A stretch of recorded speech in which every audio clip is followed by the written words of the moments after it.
আজকে মূলত আলোচনা হয়েছে যে রাষ্ট্রপতি যে ভাষণ দিয়েছেন সেই প্রথা অনুযায়ী সেই ভাষণের উপরে সকল এমপিরা বক্তব্য রাখেন।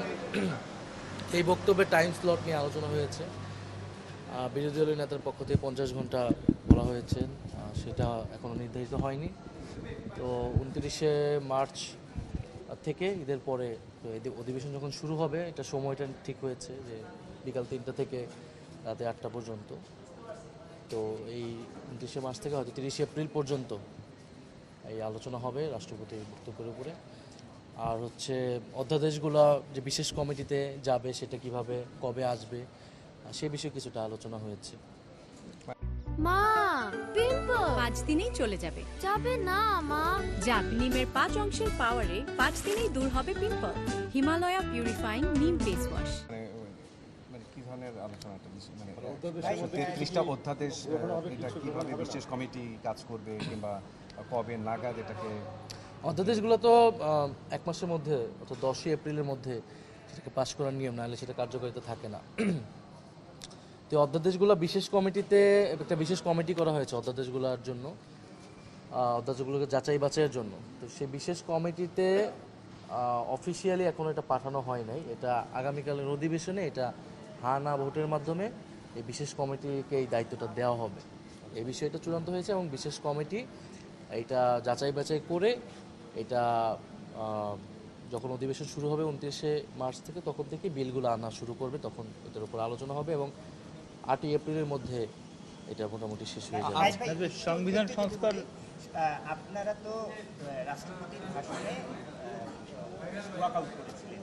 রাষ্ট্রপতির ভাষণের উপর যে আলোচনা, সেই আলোচনায় আপনারা অংশ নেবেন কিনা, এক। আর দ্বিতীয়, সংবিধান সংস্কার পরিষদ নিয়ে কোনো আলোচনা? রাষ্ট্রপতির ভাষণের উপরে আমরা আমাদের বক্তব্যটা তো অবশ্যই দিব যে আমরা কোন কারণে ওয়াকআউট করেছিলাম, কোন কারণে আমরা মনে করেছিলাম যে রাষ্ট্রপতি বক্তব্য দেওয়া অনুচিত এই সংসদে। তো সেই আমরা ধন্যবাদ দিব না, আমরা আমাদের বক্তব্যটা বলবো। এবং সংবিধান সংস্কার পরিষদ নিয়ে তো এই মিটিংয়ে আলোচনা হওয়ার কিছু না, সেটা আমরা সংসদে এই আলোচনা উত্থাপন করব। সেটা আমাদের পক্ষ থেকে বিরোধী দলীয় নেতা তিনি সময় মতো এই আলোচনা প্রসঙ্গ তুলবেন।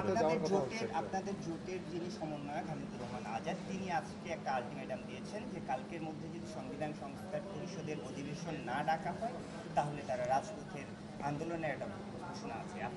আপনারাও জোটে আছেন, সেই ব্যাপারে না, আমরা তো এটা প্রথম থেকে বলে এসেছি যে গণভোটের যেই আদেশ এবং গণভোটের যে রায় যেহেতু সংস্কারের পক্ষে এসেছে, রাষ্ট্রপতি সংসদ অধিবেশনের পাশাপাশি সংবিধান সংস্কার পরিষদের অধিবেশনে ডাকার কথা ছিল। তো এখন সরকার দলের পক্ষ থেকে বলা হয়েছিল যে সংসদ শুরু হলে সংসদে এই বিষয়ে আলোচনা হবে। এটা কিন্তু সরকার দলের স্বরাষ্ট্রমন্ত্রী উনি বলেছিলেন। তো সেটা আমরা জানতে চাবো সংসদে, এটা আমরা জানতে চাবো সরকার দলের বক্তব্যের প্রেক্ষিতে বক্তব্য, তারপরে আমরা আমাদের করণীয় ঠিক করব। মানে এটা কি কালকে তাহলে এই প্রসঙ্গটা উঠতে পারে? আমি তো গতকালকে আমার বক্তব্য কিন্তু আমি এই প্রসঙ্গটা তুলেছি। আমরা তো অবশ্যই চাবো যে এই সংসদ যত দ্রুত সংবিধান সংস্কার পরিষদে রূপ নেয়, আমরা অবশ্যই এটা আমাদের জায়গা থেকে এটা উত্থাপন করব। মানে আগামীকাল।